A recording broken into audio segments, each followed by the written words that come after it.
Hello, dear viewer and listener and Harley, and welcome to Bergkamp Wonderland. This is ABW Live, and with me tonight from the wild, wild west of Norwich, it's Nicky Wilson. How you getting on, Dan and Cory? I've been watching you on Twitch for the last few nights. That's driving me nuts. You need to play a game that I like, but I still stick through it. You fell asleep. I did. I do other things. And also with us from the not so wild, wild west, but very snowy, cold. And you're not on your raft at the moment, are you, Cory? It's Cory from sunny Canada. Hello. Hello. How are you? Greetings. Yeah, I'm great. Thanks. Not Good. So snowy anymore, just rain. And we're sending it all your way. Oh, I'll tell you what, it's done nothing but rain and wind for 3 days here. It was so bad last night. It sounded like someone was pouring buckets of water onto my roof, and then it was dripping down onto the floor. Luckily, I was in bed with a duvet and 3 cats, so I'm pretty good with that. We might have, actually, I forgot to go and do a little thing on Facebook. There you go, just to let people know that we're live, because nobody uses Facebook. So there you go. I'm going to add a little picture to that. You know, I was saying before the show, there's something I'm going to forgot to have done, and that was it. Right, so where were we down on this one here? In the chat box, people have been giving us money already. What are you people doing? Remember, people, I'm doing everything all by myself today. It's extreme skills. J. Rob, as usual, looking forward to this. 2 wonderful euros. He stuffed down... whose pants can he stuff? The Pirates' pants. And talking of Pirates, Michael Hernandez said, I won't be able to tune in live today, gentlemen. Just wanted to drop by and show some support and say thank you for the show. Come on, you Gooners, pirate in. So that's more money going to go to the... We don't actually give the money to the pirate. We keep it for ourselves, and we spend it on sweeties. So that's that. So I should go and say hello to a few people in the box. First one in was J. Rob, and then Julian Salmon. Robert Wilkins, is that I don't recognise that name. Jack Barr, is that a name? I don't remember. Carlito, Gooner 04, Crappy Rubin Sniff 76. Our mate Stefan is there. Hello, Stefan. Phil McHenry, and then some numbers. Pete Coulson, Dark Clown. Data's there. Hopefully Data's going to be in a good mood today, but nobody poker because she does get angry. Here we go. Mr. Tappy Tappy's there himself. He hasn't run away, people. He's still mentally exhausted from doing 101 shows in a row without a break. Daryl Kane is there. Isn't he in our... I think he's in one of the WhatsApp groups. I think he's in the gaming one. I'm sure he is. John Bernstein. Is there any more? Should we say? Oh, this is a new one. Useless Pathetic Noob. Oh, my goat. Like Arsenal that. 5th hype. You what, Cory? I like that name. Pathetic Noob. Good. Eric Rose. Oh, Jonas is there.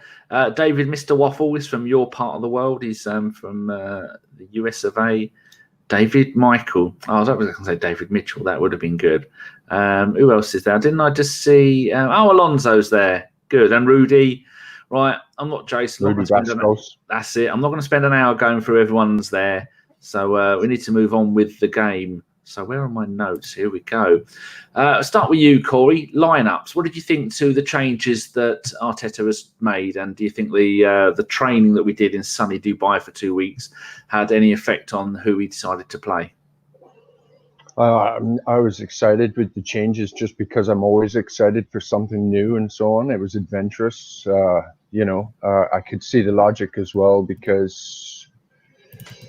we were coming back fresh from a break. Why not go something new? We also have the game against Olympiacos coming up fast, and Lacazette would be a good starter for that. So why not rest him, take a chance with Nketiah? Throughout the most part of the team, it was pretty much the same. The only thing that was a change really drastically was the fact that Lacazette was sat down. Of course, Ceballos coming on instead of... Torreira was good result. I was happy to see him play. What do you think? I thought it was very good, very interesting that we changed the kind of dynamics of the team, the way that we have gone from playing 2 defensive midfielders, which we have done with Torreira and Xhaka, which we have seen most of the season, one of those two, or occasionally we'll change it and we'll have Guendouzi playing there. But Nicky, do you think that maybe Arteta was looking for someone to play the kind of Ramsey role where he can link up the defensive part of the midfield to the attacking creative part? And do you think Ceballos managed to do that? Yeah, I mean, looking at how Newcastle set up today, I mean, I think they went 5-4-1 or something like that. They were fairly deep. So I don't think we actually needed like an out-and-out holding midfielder today. So if you looked at Danny playing, I think he's playing more of a like in the 8 position, but sort of a number 10. I think he was doing really well. I mean, he was picking the ball up deep and he was running at people and he was playing nice diagonal balls. So I think he got that spot on. So we didn't really need a holding midfielder today. Yeah, that was important. Do you think that could possibly be the future where we're going to see the 3 type of midfielders that we've over our glory years of all the FA Cup runs and finishing all those 4th places in the league? We hardly ever played with 2 defensive midfielders. So Guendouzi is the one that's been dropped. He's probably, like Cory was going to say, I was saying that we're playing Olympiacos midweek Thursday. And so some of these players are going to be rested from them. But Nicky, do you think that could be the future, that for Arteta we can have one midfielder that's going to break up play, maybe a defensive one, Torreira or Xhaka, another one in the middle like Ceballos is more creative, and then Ozil allowed to do his job more further up front? Do you think that's what he's going to go for? Or do you think it'll be, like you were saying, Newcastle today, he maybe has seen them play before and he knows that the kind of formation they're going to play, so he's set up our formation to play against his? Well, I think I don't think he could change it every week like what Emery did, but depending on the game, he's going to have to tweak it a bit. I mean, even in our glory years, sometimes if like Bergkamp went there, we'd play 5 in midfield and Freddie just behind Emery and stuff like that. And I think, like you said, Guendouzi, he's played a lot of football the last 18 months. I think no one, apart from Chris maybe, expected him to play as many games as he had in such a long time. And I think he's sort of running out of steam the last few games. So I think if he's going to give him a break, give him a time to like recharge physically and well as mentally. So I think that's what he's doing with there. But yeah, I mean, if Ceballos, he's got to start playing well because we're coming up to the Euros. So as it stands at the moment, he's probably not going. So give him a chance there and we'll see what he do. I agree with that, yeah, because he's had a couple of decent games for Spain last year. Right, I had a donation. Oh, got a donation. I just had, sorry. Yeah, go on. That's right. I just wanted to add, it was nice to see as well that it could be overlapped with Ozil on the field, because there has always been this question whether or not when we play Ceballos, whether or not we're going to have to sit Ozil, whether or not those two could be on the field at the same time. And then another question that kind of got has been asked a lot is the Ozil Pepe combination. Can they be played on the field at the same time? So it was really interesting to see all 3 of them on the field. And although it was a little rough in the first half, which we'll get onto, I think it was a good adventure. I think it worked out well. Yeah, very true. It's if you're going to play in the same team as a midfielder, as a midfielder you're playing in the same team as Ozil, you know that you're going to have to do quite a lot of the running, because Ozil isn't going to track back the whole time. Xhaka isn't going to get forward the whole time, because then he'll leave the defence vulnerable. So if you're going to come in there, you've got to pull your socks up and get running, because you're going to be all over the place. And I think, like you were saying, Ozil and Ceballos had quite a good combination there together. Both dropping back a little bit at times, both getting forward a little bit. But the second half, which we'll get on to, Ceballos was magnificent. Right, we've had a donation from Sir Alan Bastard MP from 10 Australian dollary dues. He says, thank Christ. I don't know if he had anything to do with it, but if he did, maybe we should thank him, or any of the others. Is anything else? I can't read through your comments and highlighting people, because these two aren't trained in highlighting comments, and it's a very hard job to try and read something and then click a button. It's not easy. It's not as easy as it's made it sound. Right, we're already 9 minutes into it and we still haven't got onto the juicy stuff. Right, first half, people, we all know we weren't very good, so I'm just going to quickly go through some of the things in the first half. Nick, 5th minute, their number 10, I haven't put their names because I can never remember, turning everybody inside out, fell in the corner of near our penalty area. Was it a pen? Do you know the situation I'm talking about? Yeah, I mean, did you say me or Cory? Sorry. Yeah, Nick. You go, Nick. And then after Nick, you go, Cory. Yeah, that's right. Yeah, I mean, he looks like he tried to take him on, but he just like hit. I think it was Xhaka. Was it Xhaka in the corner? It looked like Xhaka or Bellerin, and he just looked like he went down. And as he went down, he just kicked into the guy's standing foot. So the ref, he didn't even do the old no penalty, no nothing. He just didn't even, do anything or give a foul or nothing. And obviously VAR probably looked at it, and they didn't even say if VAR looked at it. So it didn't really look like a pen. And other than him, I don't even think any of the Newcastle players were even appealing for it, because I think they knew it was pretty poor attempt of a penalty. He was definitely looking for it. What do you say, Corey?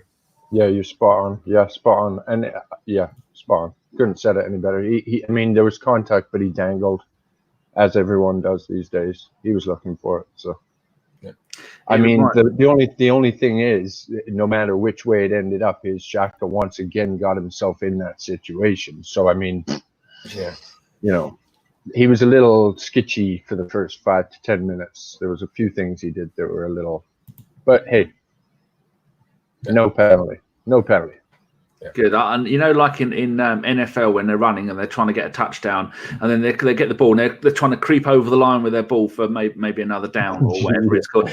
He was a little bit like that. He was almost trying to sprawl his body once he was on the floor, trying to creep into the area to make it look like it was a penalty. I don't think it was a penalty. Does anybody in the chat box think it was a penalty? You're 7 or 8 seconds behind us. I might go and read another point while I'm seeing if anybody in the chat box thinks that it was a penalty. Starting this one with you, Corey. Put 8th minute, Xhaka booked for a stupid tug on one of their players. Moronic from our only defensive midfielder. What was your thoughts when he did that? Were you angry? And I wasn't angry, but it was, the word stupid just came to mind. I mean, it was just lazy, pure lazy. And if you actually looked at the second shot, they show a replay up from above looking down, and he's literally standing right in front of Arteta. He's like, it's like, dude, run, do something. Like, he was just lazy and stupid, very, very stupid. And you knew right away, yellow card. I mean, there was no question, right? Nicky, any idea why he did it?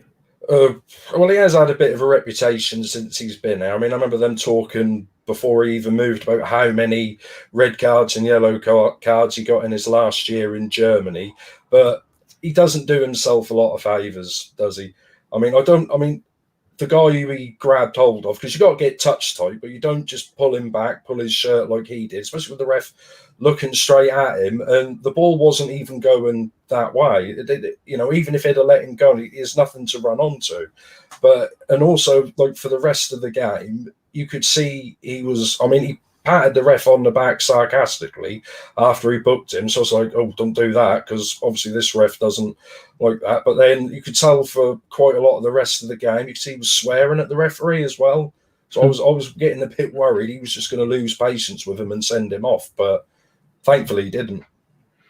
Okie dokie, right. More of a note here. 14th minute, more attacking play from Newcastle. Cuts it in from the left, and their player almost scored. They were looking very good for the first maybe half an hour. What I've done is every 15 minutes I've gone and put what the a few basic stats. So 15 minutes, we had no shots, none on target. They had 1 shot, 1 on target.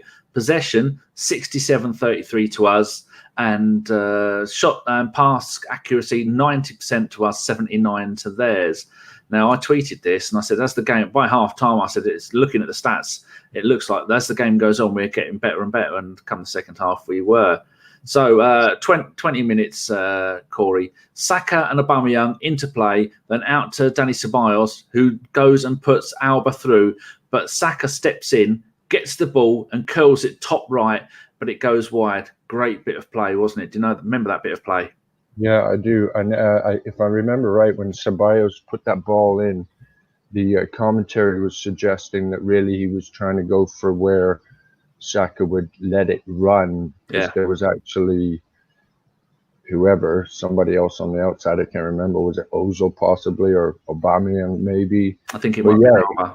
He picked it up and had a shot. He's a wonderful player, isn't he? Oh, I tell you. He's hungry for it. And I think, didn't he have that shot of his right foot? And then later on in the game, he was doing stuff with his left foot.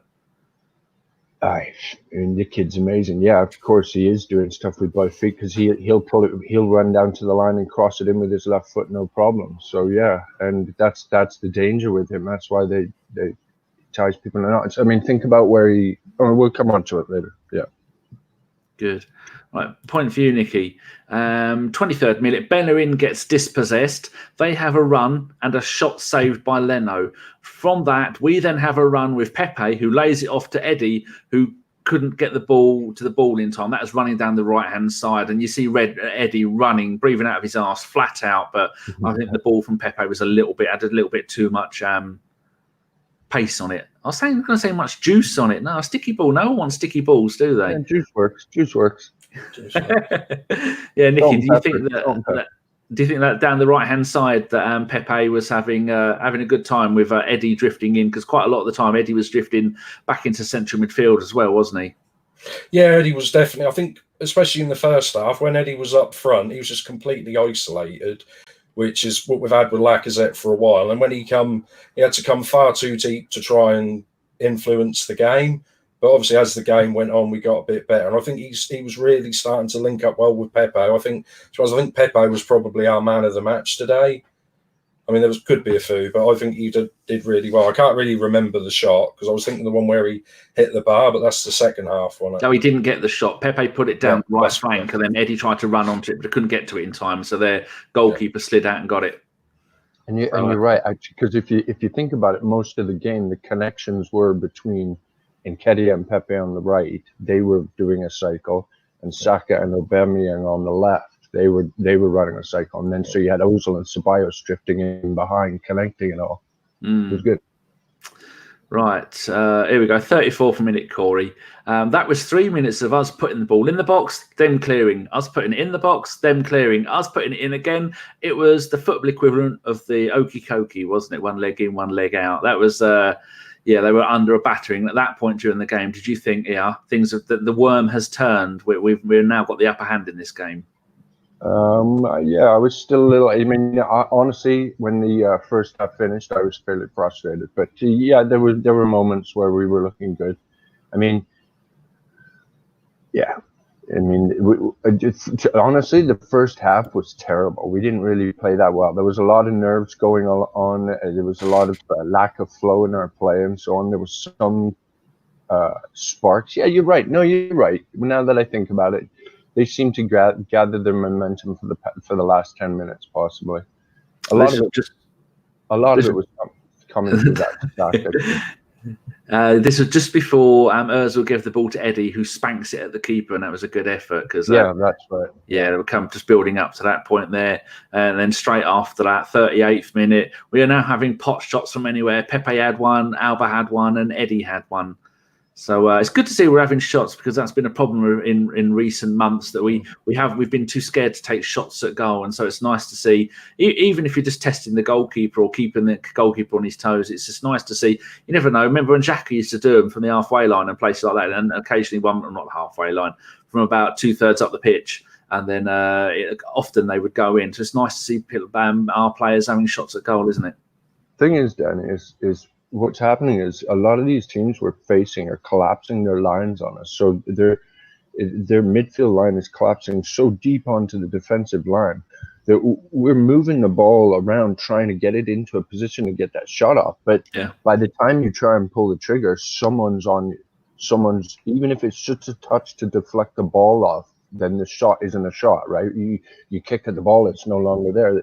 It's not that we're not attempting shots, it's just that this deep block that most teams seem to be putting on us, the weaker teams seem to be putting on us, is so effective in blurring the lines, right? It's really hard to work it through. True. Right, Nicky. My last note in the first half, a good Pepe free kick. The keeper tips it over. Then we get the corner, and then the corner comes flying in, and it lands right in front of Mustafi. I think the goalkeeper had made a dive to the goalkeeper's left. Mustafi didn't get enough time or didn't get a good touch on it, and almost had an empty goal, but the contact of the ball was wrong. And he had a great chance to score there, didn't he? Yeah, I don't think he had an empty goal. So I actually rewound that because obviously I'm going to listen to Sky Sports at half time. So I just rewound it a few bits. And when I look at that, how he shaped, I think he was just going to smash it as hard as he can, as low. But there was quite a few players. I think there was in 3 front standing of him. in the goal. Yeah. The So I moved to his left. halfway through, he thought, I'm going to smash it. He looked and thought, So then he tried to sort of half place it on the volley to the left, and he just didn't quite get the connection. So I think, did that go out for a corner or get deflected? I can't remember because I watch as much as I can and then I have to go and make notes. Yeah, but I think that's what he done. He tried to change his mind mid-flight, but that didn't quite come off. Because if he'd have just hit it first time, that would have definitely been deflected. I mean, that might have gone in off the deflection, but you never know. If, like I said, there was a good 2 or 3 yards to the left-hand post where he could have slotted it in, and if there'd have been someone a bit more cooler at scoring goals, maybe like an Ozil or someone like that, you could have just passed it into the net. But obviously he's a centre half, so yeah. I think Cory, that all Mustafi needed to do then was probably take a step and a half back. And if, like Nicky was saying, it would have been an attacking player, they'd have either taken a step back or they'd have taken down on their chest and then taken a step back. But you can't expect that from Mustafi, can you? I mean, he does score his fair share of goals for a defender, but no one could blame him for that, can we? Mustafi scores his fair share of goals. Okay. Yeah. He's got. I think he's. I was looking at the number of goals that he's scored here. Here we go. Mustafi has scored. Oh God, I've refreshed the page and now it's disappeared. Right, look for a little German thing on the left-hand side. Why can't I find Mustafi? Someone's deleted him from Wikipedia. That's what they've done. Oh, here we go. He's got 9 goals in 130 games. Not bad, is it? It's not bad. It's 13 games. I guess. Yeah. Okay. Yeah. All right. Right, I forgot where I am now. There you are back on my screen. I saw Stefan Selby's comment there, and I think he's bang on. He was totally right. The passing between the lines today was really impressive. Ceballos had a lot to do with that, and we've got to give credit to Ozil. He did work very hard today. Yeah, it's good. It's nice to see. Kayan Jackson is I think he said he's in Jamaica. He said 2020 still unbeaten. Right, we've had a message here from where's it gone? There we go. From Jay, says tappy guys, show the boys some love. So don't be a Steve Bruce. Don't be sat on the sidelines being all fat with a fat face, looking like someone needs to deflate you a little bit. Don't be a Steve Bruce. Be a Mikel Arteta. Be outrageous. Be confident. Be unbeaten in 2020, people. Come on. Tap that like button. Don't be a fatty. No one loves a fatty. If anybody's listening to this, I am a fatty, so I can say that. Much like I can say no one likes a baldy. I'm a baldy too. Don't get me started on beards or cat lovers. I have Chris all over the shop, wouldn't I? Yes, go on. Tappy, you freeloading scumbags. That is a thing from the Tuesday Club. Ran and Davies used to say, freeloading scumbags, you're getting all this for free. So, yes. Oh, Sam. Pete, you've put a question there. As these two don't know how to do all the other stuff yet, can you save your questions? Like the last 10 minutes, we'll be doing the listeners' questions. So save all your questions for them. And like Peter's put question and then write the word question and then your actual question. Right. So we're now moving on to the halftime stats. 9 shots, 3 on target for us, 4 with 1 on target for Newcastle, 68% possession to 32 for Newcastle. We had 89% pass completion compared to that 80. So you see already we're up 2% pass completion. We're on the same possession, and we have had, from the 30th to the 45th, we had 7 shots with 3 on target. Compared to Newcastle, we only had 1, which was off target. And then you could see, hold on, something's going to happen in the second half. And something happened, it did. If you could rearrange those words in the right order, that would be an absolute thing. Actually, hold on, wait there a sec. I'm just going to go. I'm going to go and do a little tweet to let people know that we're live. There we go. Lovely. Place that there. Back to you lot. So, Jason's still on the screen. He's been on there longer than I have. It's terrible. Can I ask you a question? Did you just say that at halftime we had 7 shots, 3 on target? 9 shots, 3 on target. No, okay. Because by the end of the game it was 15 and 7. So that's fairly consistent through both halves. That's good. Yes. So I was going to go and edit that. Right. Okay. So first note I've got, Nicky, 49th minute, 2 good bits of work from Dani Ceballos, good footwork from Pepe to cross to Eddie, who spanks it and hits the crossbar. Looking very good so far. Only 4 minutes in, Nicky. What were your thoughts? Were you excited? Yeah, I was like, we've done something. We've got something to talk about, because I think by then we've actually had more talk about in the whole Burnley game so far, haven't we? But yeah, nice little cut back in there. But I think because the ball was slightly behind Eddie, he had to sort of step back to try and hit it. And obviously his body shape, if he's leaning back to try and get the ball's always going to go over. And so he couldn't have done, I don't think he could have done no more than that really for where he was. But then if the ball would have been where he was standing, it would have got deflected. So, yeah, I mean, it's good. Good try. Donation here from Michael Harneman. You cheeky monkeys, are we stuffing money down my bloomers? He says, when Lacazette scored, the roof literally came off my house. Well, you might want to keep that £5 and buy a new house, roof house. Get you some tarpaulin, Michael. That's terrible. Wore my number 9 shirt in the hope that our number 9 scored his 9th game. Super buzzed, Michael. I think every single Arsenal fan in the world, when the Lacazette scored, we shed a little tear and we had a little smile, and the joy from that man. We'll come to that near the end of the show, because that was one of my favourite moments of the game. Right, moving on to my next note, which is Cory, first goal of the game. 54th minute, goal in capital letters. Danny out wide to Pepe. Pepe takes his time, turns, drifts in a cross, and Alba jumped up almost what would be the word? Unmarked.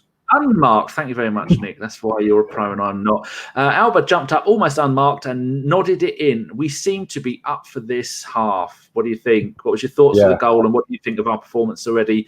We're only 9 minutes into the second half. Yeah, absolutely. It was a completely different team that came out in that second half. I would say I was so focused on watching that first 10 minutes after the start of the second half, just to see kind of attitude it was going to be, and it was completely different. And the cross and the leap were just beautiful, but also the ability to, I mean, I don't even understand how these guys have the ability to do this sort of thing, but the ability to direct it right perfectly down in that lower corner, just out of the reach of the goalie, perfectly, just boom, right in there in the net. Beautiful. That's where he gets paid the big bucks. It wasn't quite a Ronaldo for Juventus when he was actually, I think they measured it, he was 42 foot up in the air when he did that. He actually needed clearance from air traffic control. He was that high up. What about Kanu? What about Kanu? Remember when Kanu used to jump up in the air and do those headers he used to do? You couldn't stop him. All elbows and knees. Legs everywhere. Yeah. I think it's actually Kanu's 21st birthday today. So if you're watching, Kanu, happy 21st birthday. Oh, dear. 21st birthday?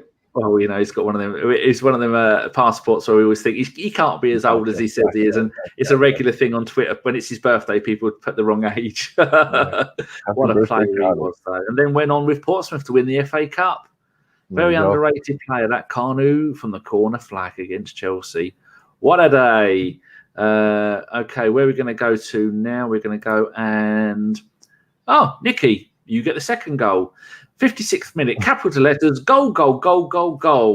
Alba and Xhaka, 1-2 out wide. Xhaka gets it back, turns 2 Newcastle players. It's almost like he pulled a full Doctor Strange there, where he twisted time and space and stopped them. And 1 minute he was there, biff, baff, poof. Next second he'd gone past them. Crosses it for Pepe, or as I've put here, Pope, to score. Superb bit of play. But those 2 defenders, Nicky, what were they thinking? Because they've showed it a couple of times after at the end of the game, and neither of them looked at the other one and then hit him. So I suppose you've got to be grateful that there was no violence there. But those 2 defenders, unreal. I mean, that kid's his 16th game ever for Arsenal, and he's doing magic like that. Yeah, and he's also our top assist person. If we got 7 for the season, I think that would be 8 already. But yeah, I think similar to the first goal, where a lot of Arsenal the last few years, especially when we got to that area, we'd normally cut it back side to side, up and down the pitch again. And I thought you actually saw one of the Newcastle defenders point back at Aubameyang, saying he's going to pass it back to Aubameyang. And as he did that, I thought, no, that's some of you. Just went straight through him, not make the first one, and just sort of split straight through him and just put a nice weighted pass into Pepe, and he couldn't miss. So I just love that, the element of surprise, because Arsenal, I think, over the last year just got so predictable. And like Corey said, the first half, we were so slow and we were putting these crosses into the box, but it's not like then. We were just waiting until there was no other option. Oh, we'll just chuck it in the box. And like everyone's in there defending. That's why Newcastle won so many headers in the first half and just cleared everything. But in the second half, I suppose Arteta just told them, you've got to speed it up. You've got to step up the pace of the game, because they cannot live with you if you speed up, which proves him right. Hey, listen, you know what was really funny about that goal? Yeah, it was going directly through to Mustafi, right? But because he'd missed that chance earlier, Pepe quickly runs in front of him and says, I saw that. I saw his face. I was like, ah. Yeah. Don't mind if I take that off your hands. That was Saka's 16th league game overall this season. 24 games, 3 goals, 7 assists. Our next highest assist. How many assists did Pepe get today? Was it 1 or 2? 2, I believe. 2. Oh, so that means Pepe's on 6 2, assists. right? There was 2 for sure, yeah. 2 assists. Because he assisted Lacazette, didn't he? Yeah, he did. Yeah, so I didn't. They've not updated it yet on Transfer Market, but yeah, Saka he's only 18. Go back to Saka. All those stats that you've just said, only 18. Now think if he put on a stone, right? Yeah. Just that little bit more muscle on him, that kid is gonna fly. Corey, did you see that in the start of the second half, where Dan he tried to outmuscle someone? Did you see that? And he just bounced off him, and I was dear. So get him in the gym. Get him in he's in the gym, isn't he? But he's on a program, and believe me, one of the targets of the program that they'll have him on is to gain weight. They'll do it slowly, they'll do it properly. But that's his biggest thing for me. Similar to what they've done with did you see the photos in Dubai where they were talking about Pepe, how much muscle he's put on, upper body strength and his legs? I think Mesut Ozil said something as well. Said something like, "What have you been eating?" And they show a picture, because obviously Twitter's like that, of his legs when he joined us to now. So his thighs and calves have just got, I won't say they're doubled, but he's obviously put on a muscle, which is good. That's really good, because I think that's one of the reasons why he's been in and out of the team as much as he has. It doesn't have as much to do with what we think it has to do as it has to do with a planned program, a progression, and this is all part of it nowadays. Right, we've got a little bit of tidying up to do. At my brother's house at the moment is my friend Lauren, or our friend Lauren, with her son Harley. And Harley, I think I met him in town last summer. I think Harley may well be about 6. I think he's about 6. So my brother wants everyone to say hello to Harley. So you go hello, first. Harley. Hey, ready, Nicky? Hi, Harley. Hello, Harley. It's not too late to change teams. You can support team, because Arsenal are never going to win a thing. Hello, Mr. Fish and Moogie and Lauren. There you go. We're just serving the community. So the Arsenal. I didn't know Harley supported Arsenal, and I have to find out why he supports Arsenal. It's I've got my 2 young cousins, George and Max. They both used to support Arsenal. Now they both support Man City. Sickening. Oh, here we go. Data says hello, Harley. So there you go. Right. So where are we now? We're going to go and so we've done that one. 60 minutes. We have the stats: 13 shots, 5 on target. They've got 4 with 1 on target, so no change for them. 66 possession, 34, so they've gained a little bit. But our pass success rate is up to 91%. That is really good. You can see things are really, that's at 1 hour. 65 minutes, Corey. Some good work down the right from Pepe and Bellerin. They have got a good partnership going, don't they? It's starting. Let's not get carried away, but I am looking forward to that partnership. I think that partnership has potential. I definitely am excited for that partnership. Pepe and Bellerin. I mean, who's kidding? If Bellerin can sort his fitness out and Pepe can get a little stronger and forge his place in the team, they're going to be a solid partnership for a long time. The other side as well is is amazing to me. The Saka and Aubameyang, and for once, can we finally start to hint at having a little bit of a balance in the team? It was a little scary to even think like that. Nicky, are you encouraged by how Bellerin seems? Because when he first came back, it looked like he wasn't quite ready, and people were saying that injury, sometimes you don't come back from, but it looked like he was taking his time, not going full power, full sprint, and making sure he doesn't get injured again. And now it seems like we got the Bellerin of old back, and now we've got someone work. At times, Bellerin and Walcott had quite a good thing working on the right hand side, didn't they? And would you want to tempt fate and say this Bellerin Pepe thing looks like it might have legs? Well, I hope so. I mean, they're both lightning quick. Well, Bellerin has been. Hopefully, but we don't know how long he was struggling with an injury before that. Because a lot of footballers play with like niggly injuries, so he's been struggling. But like I said, when he came back, he was sort of in and out of the side, and then he got another little niggly injury and stuff. I mean, I said in the last game, which other than him, there wasn't much to talk about, but I thought he was the man of the match last game, and he seems to really step up. And if he's going to play with Pepe, how quick he is, maybe he might be able to think, oh, well, I'll show you how quick I am, mate. So hopefully they could just spur each other on and help each other down the right side. See, listen, Danny, the thing with Bellerin is we want to get excited to see him do this, and the forward play that he brings is so very exciting. But I mean, let's be honest, he's a little weak in defending. He has this habit of trying to stand players up, then he reaches and grabs them. He did it a couple of times, gave away a couple of free kicks. He has a habit of doing the same thing. So I wouldn't want to go getting too carried away with it. Let's just see how he does. But he's got a lot of work to do on his defending side of his game. But yeah, the forward side, the connection with Pepe is very exciting.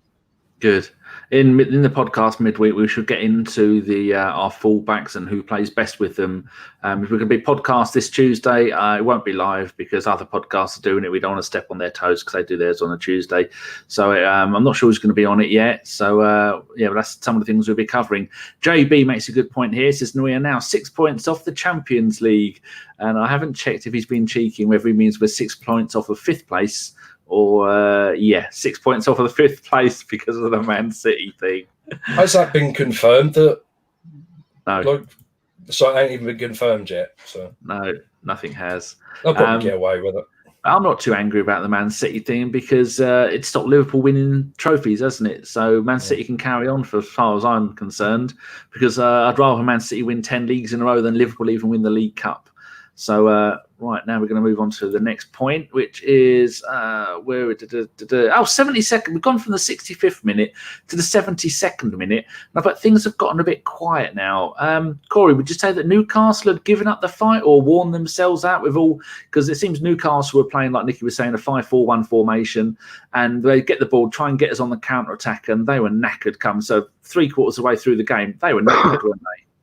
Yeah, 75 minutes. You come through the meat part of the game. Now minds are starting to get tired, right? People, it starts to get into a mental fatigue part of the game once you go past the 75th minute, and you're bang on. They'd forged this double back line. They'd worked very hard. We'd scored a couple of goals, demotivated them. The legs start to get heavy. The brain doesn't work as fast. Absolutely, yeah. They were tired. You could see it. Are you two reading what's going on in the chat box? What chat box? Our chat box, the YouTube chat box. No, I mean, you have been reading it, haven't you? I'm just wondering if because there seems, I'm not sure other than Jace that any of ABW have turned up to watch it. So, people can be getting away with murder in there. Rudy Rastos, always good for a good quote, says, Arteta says Ceballos has issues with his behaviour, but he has been training like an animal and was the best player on the pitch today. Do you two agree that he was our man of the match? No. Which player? Sorry? Ceballos. Just looking at here, Pepe got a 10 out of 10. 2 assists and a goal. Aubameyang got an 8.3 with a goal, and Ceballos got a 7.1. Yeah, see, I would be hard pressed to pick between Saka, Aubameyang, and Pepe for man of the match, and I would not want to say Ceballos didn't play well.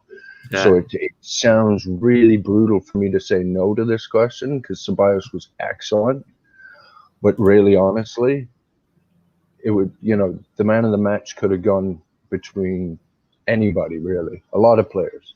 I think that might be Arteta trying to get him in the mindset, because he played well today, but that's how I'd want him to play every game, not just 1 in 5, 1 in 10. I'd like him, if he's going to play like deeper, like a number 8 sort of position, linking up with Ozil, I want him to do that every game. So I think Arteta's just saying it to try and reward him. So he's, he said I did really well, so I'll play that again in the next game. But I think Pepe probably man of the match today. But who's your man of the match, Danny?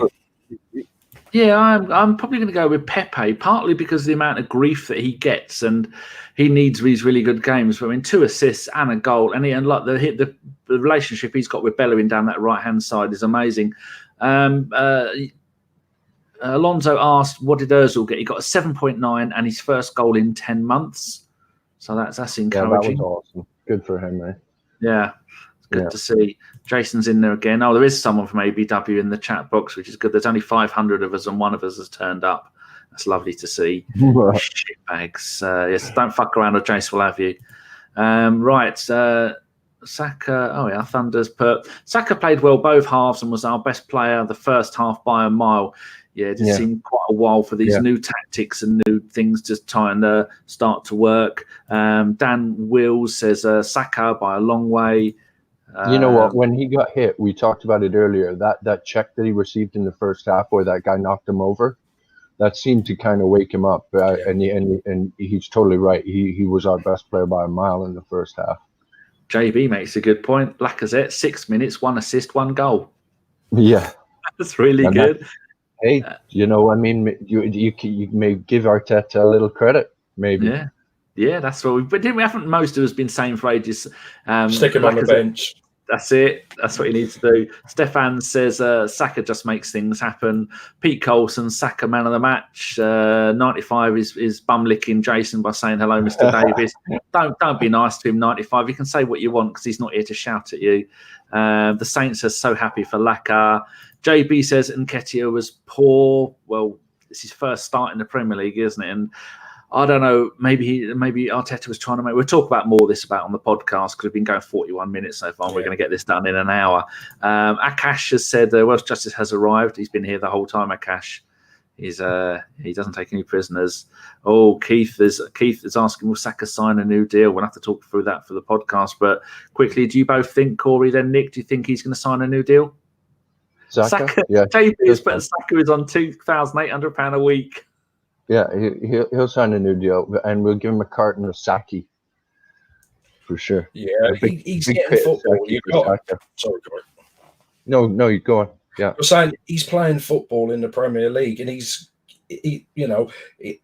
I don't think he wants to play left back, but the modern day left back, you're pretty much 60% winger, 40% defender anyway, if not more. So he's playing, he's starting. Arteta's, Kolasinac is back and he's still on the bench. So was he even on the bench today? Yeah. I believe he was, yeah. So he's showing faith in the kid. He's playing like freedom. And I'll tell you what he's reminding me. He's playing how Iwobi did when he burst onto the scene a few years ago, his first sort of breakout season. And hopefully just keep at this level and push on a bit rather than just sort of, die down a bit. But yeah, we've got to sign him up to, not saying we've got to give him 100 grand a week, but sign him up to a long deal, which is going to, that'll probably set him for life. That'll probably make him a millionaire, and hopefully just keep him grounded and just let him play his football and don't try to overcomplicate things for him. Just let him play how he is with freedom. Good. Yeah, Ashley Cole started as a forward player. Everyone started as forward player. Even apart from Pele, the best forward striker ever, started as a goalkeeper, and when he's Santos Locker, they've kept it. It's still got the #1 goalkeeper thing on it. There you go, people. That's a fact. Archie says, "Where is Mr. Welsh lately? Haven't seen him on in ages, Danny." Archie, it's been a sad situation. Jace is suffering from a severe case of PTSD of having to do all of the shows for 1.5 seasons under Emery, and he's he's laying down in a darkened room, holding on to his Furby. He's got 3 or 4 Furbies when he was a kid. He's laying in the darkened room, and if you speak to him, he just goes, Emery. It's all he does. He sits in the corner rubbing his feet with an Emery cloth. And the only thing that's keeping him sane is his Aaron Ramsey doll, which no one's had the heart to tell him that it's actually a Mikel Arteta doll with a different wig on. So yeah, sad times. So where are we up to now? Things have gone a bit quiet, and then that 75th minute, Nicky. Maximin goes past Bellerin, has a shot, hits the post, and comes back out and quickly cleared by Mustafi. Another good game for Mustafi and Luiz, wasn't it? Yeah, I mean, was there a slight mistake when he went through? I don't know if someone done a pass and that sort of bobbled into. We're ignoring that. We won 4-0. It didn't happen. We'll ignore that, yeah. So obviously he went through. I'll tell you what that reminded me of as he was hitting that was, remember Shearer in the 98 FA Cup final? I was there. Yes, I was. But yeah, he went. Hottest day ever. Yeah, that's right. Well, we used to have nice weather. But yeah, he went straight through. And obviously, I think that would have been 2-1.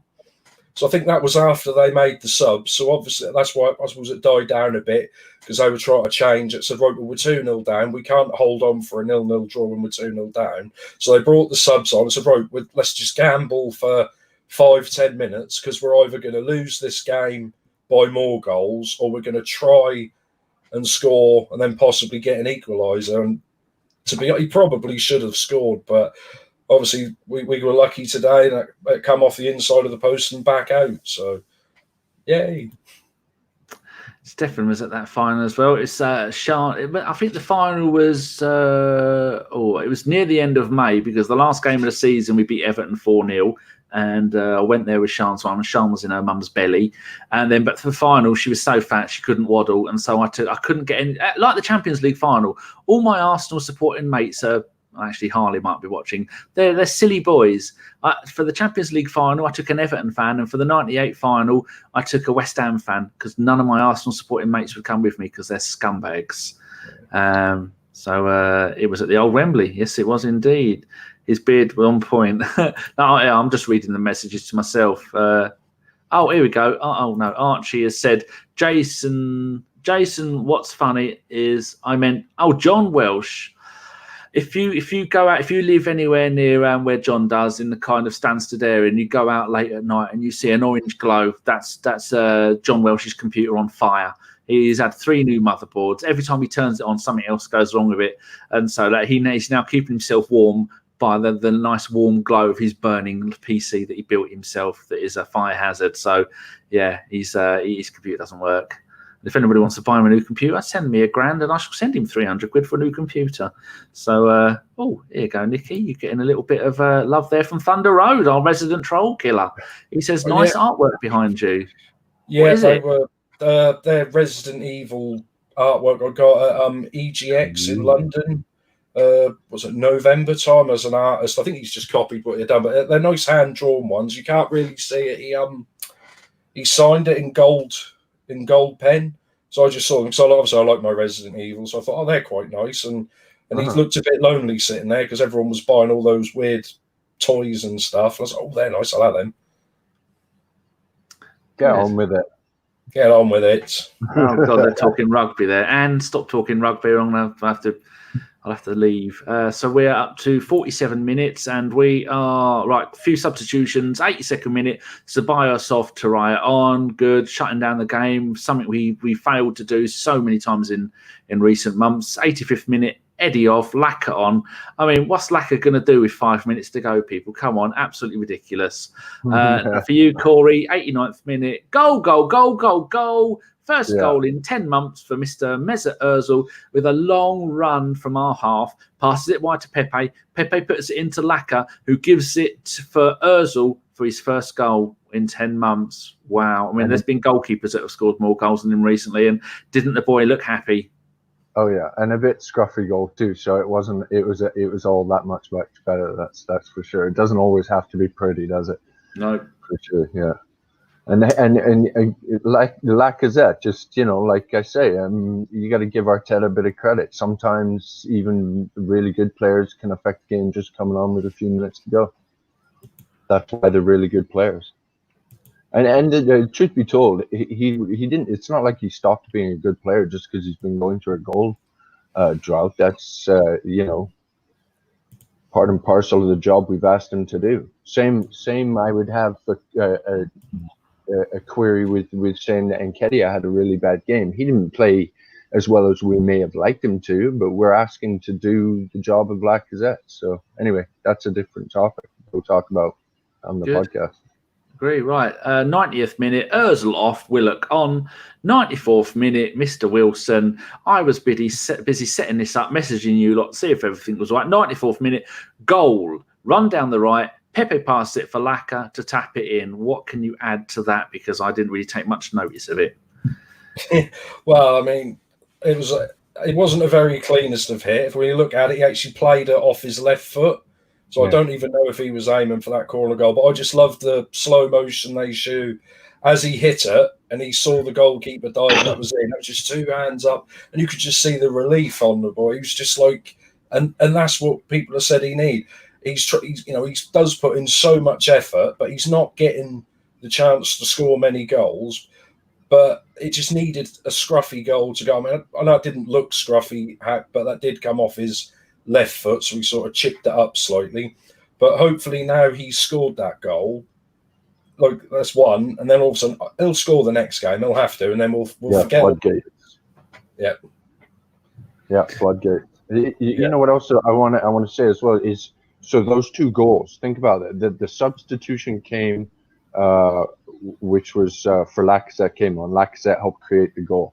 Then the next substitution came where Willock came on, and Willock actually makes the pass to Pepe that goes in for Lacazette to score. So two really good substitutions. Both substitutions had effect on the game. Hats off to Arteta. Yes, right. Just going to close that window because I don't need it open anymore.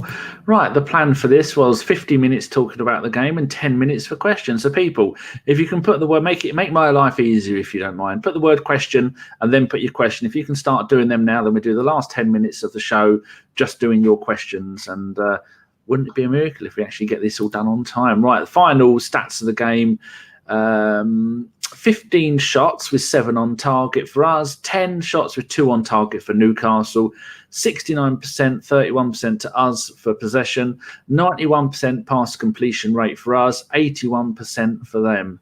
So all in all, Nicky, were you happy with the overall result, the way we played, and going forward, are you confident that we're going to go on a run and nick that 5th place and get into the Champions League and then get knocked out in the first round by Shamrock Rovers? Yeah, I mean, someone's got to go on a run because no one seems to want to do it, do they? I mean, I know Spurs nicked it earlier today, but not the Chelsea, United, Spurs.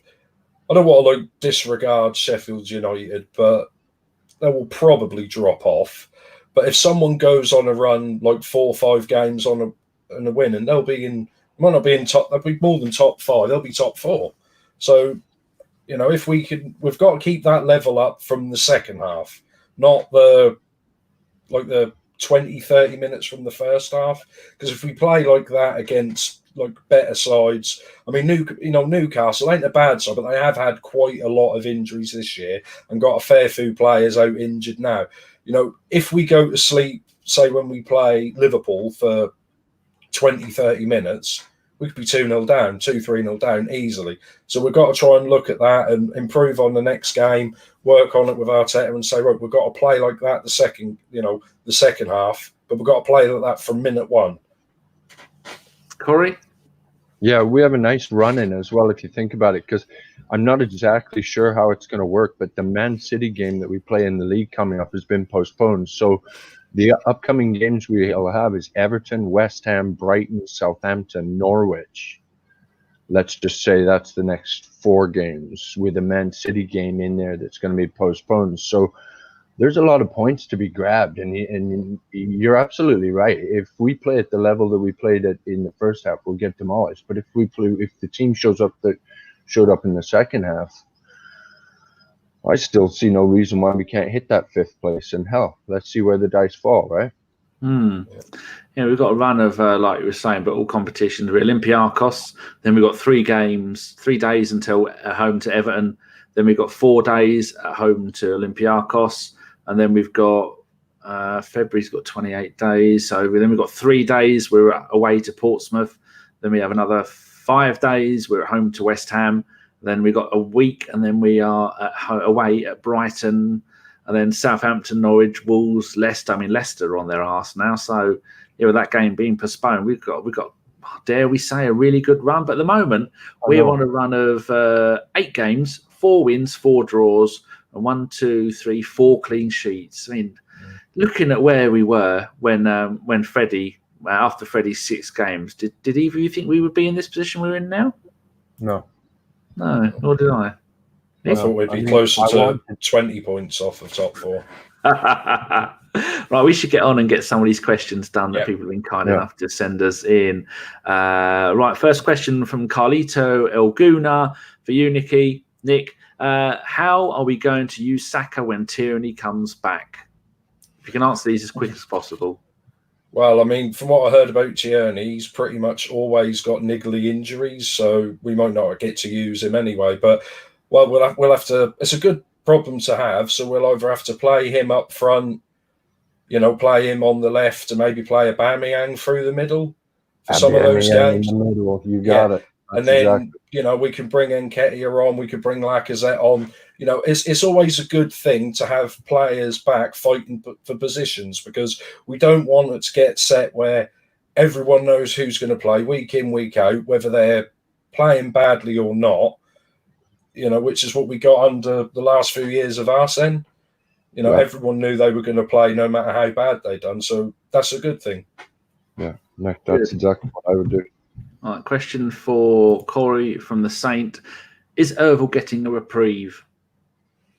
A reprieve? Yeah. Like as in a revival? Or as a second go? Are we going to give all these past sins? Are we not on 3rd go, 4th go, 5th go? I mean, the thing is though, listen. So with Ozil, he's, I have given up on him. I've gotten back on the train, and I've given up on him. I've gotten back on the train because he's an Arsenal player. So you've got to support the guy, and we pay him a lot of money to do a job. So you've got to go with him, I guess. But maybe the question is he worth giving a reprieve to? And I mean, that's a whole bigger question. And on today's evidence, he was in the second half, he was worth it. He worked hard. He's worth giving a reprieve to. Yes, sir. Good. All right. Question for you, Nick, from Dark Clown. Is it time we apologise to Mustafi?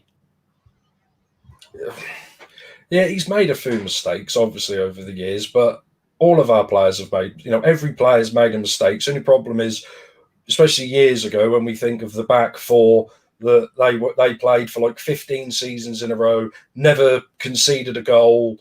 That's not the case. They did make mistakes. The only problem is we watch every minute of every game, and one little mistake, and all of a sudden he's the scapegoat, get rid of Mustafi, and then we'll win the Premiership, win the Champions League.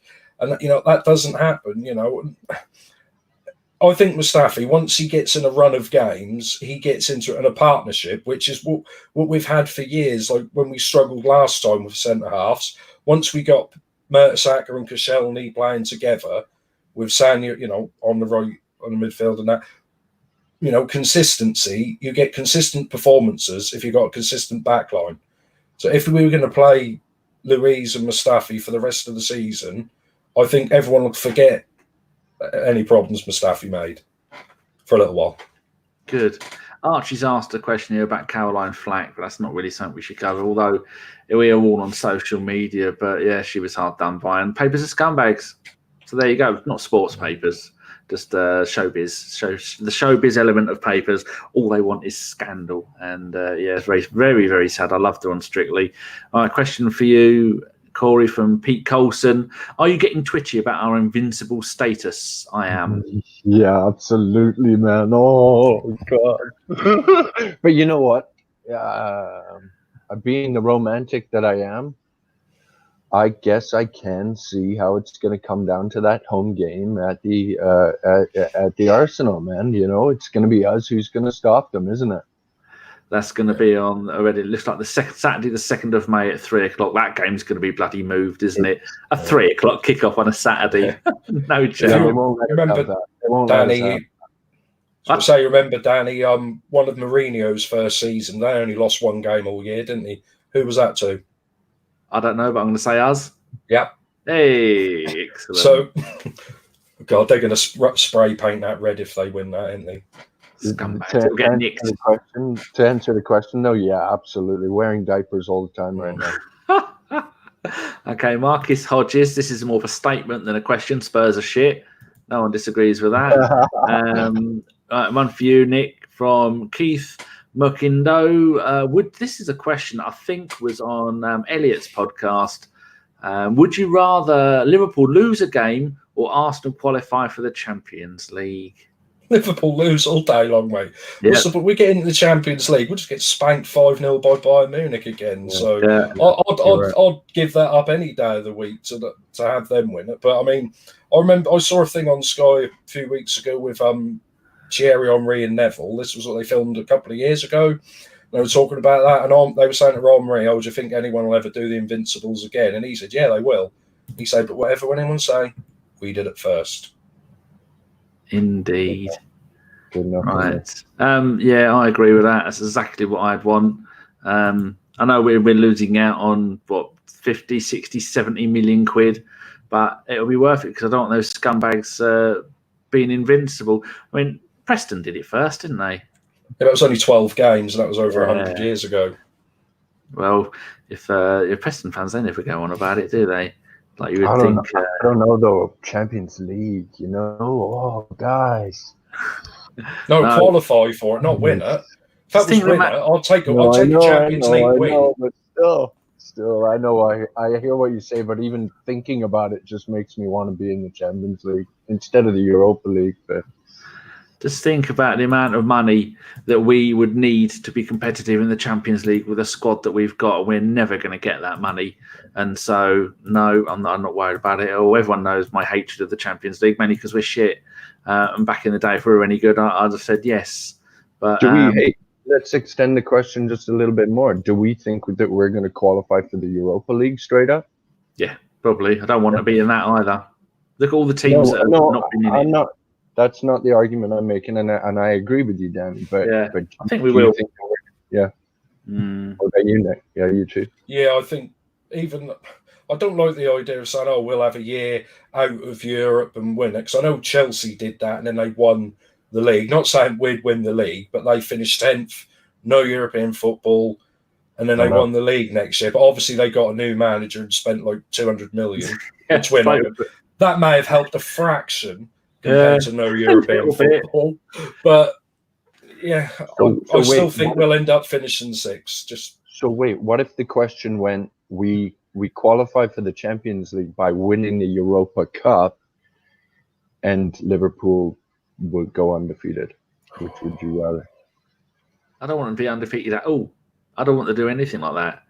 So you would rather give up the cup? I'd rather finish 8th tonight, 2019. I'd rather finish 17th and go undefeated. That's how much I hate them. Most other teams I wouldn't care. Last season, Man City did the triple. No one gives a shit. But those bin-dipping scumbags, those wall-pushing fucking scumbags who I hate, they are the worst fans in football. They've never won the Premier League, but they're squawking on about the last time they won the first division back in 1989-90. Scum. I hate them. The worst accent in the world as well. Julian Salmon's asked a question about that, but it's similar to one we've already just asked. Is that it? Or have I scrolled down too quickly? Just quickly. David pointed out, don't angry the waffle, because an angry waffle no one. 71 likes. Now we've got 76 likes. I don't get out of bed for any less than 100. You people need to sort your lives out. There's 168 of you watching now. That made me send Welsh Justice and the other Welsh round, double Welsh you up. I think there's women that would pay to be double Welshed up by those two. And best we don't go there. There's no more questions. Well, there you go. 1 hour, 3 minutes and 47 seconds. I think we have done. Good. Well, right. So I'm going to, here we go. I'm going to have to click on that just so I can make the screen come back to full size again. Right. We're all done now. If you have liked the cut of Nicky's jib, if you like his chitter chatter, that there is his channel on Twitch. He is on there most nights playing games. And so if you like him, even if you don't like him, just go give him a follow on Twitch anyway. Just ignore him. It's good. But he's good. It's good fun. There's lots of nice people in there and it's always fun. Right. So I'll leave that on there for the rest of the show. Cory, thank you very much for joining. This has been fun. Thank you very much. It was great. And a 4-0 win. Who's kidding? It's clean sheet, baby. What have you got planned for the rest of the day? Because it's still only, about lunchtime there? It is exactly 11:38, and it's a beautiful day out, so I'm going to do something out in the sun. Enjoy it. Lucky you. And I promise you, in about 2 weeks, the sun is coming your way. It's going to be beautiful in England in 2 weeks' time, I promise. I'm sending it your way. I need it to be nice next week because Sean's back for a week, and I'm going to be going out, leaving the house. I'm going to be causing havoc in all the restaurants of Cambridge. Nick. You're going to have a lot of rain for the next little while. Thank you very much for your time, Nick. It's been fun. Have you got any wise words for the boys and girls watching at home? Not really. Well, just say one thing that they've been doing the what's it called, the Heads Up campaign all week in the Premiership. For mental health, and what was the hashtag, like kick off and speak up or something.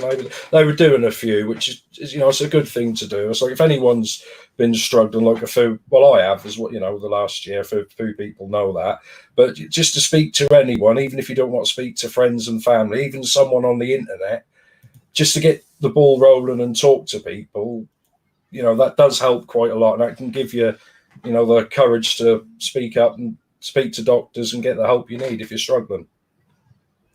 What better way to end the podcast on some wise words from Mr. Wilson? You can go and find there. That's if you're listening at home and you're wondering what his thing is, it's Nick Fights on Twitch. Go there, give him a follow, and then go and abuse him during the shows. He loves a bit of abuse. And if I'm ever there, I love abuse. If I'm ever there, he has this. When I turn up, he has this little thing from Alan Partridge. It's a video that he plays, and it makes me and my mum happy because it's very funny.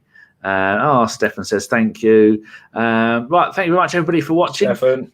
This has been a Bergkamp Wonderland ABW live. I hope you've enjoyed it. If you have, leave a thumbs up. If you haven't, we have been the Gooners podcast, and I have been Mike, and I have been Andy. Corey's touching his badge. Right, we will see you on Tuesday for not a live show, so it'll be pre-recorded. Then we were back on Thursday for a game after the Olympiacos one. I don't know who's doing that. I won't be on that because I will be in Cambridge stuffing my face full of food. The final words go to Big Bunny Kane, only because he's in the WhatsApp group with me. Well done, boys. Thank you very much. And we will see you later. I nearly clicked the wrong button there and I'd have ruined the show. It's end broadcast, not leave studio. Goodbye.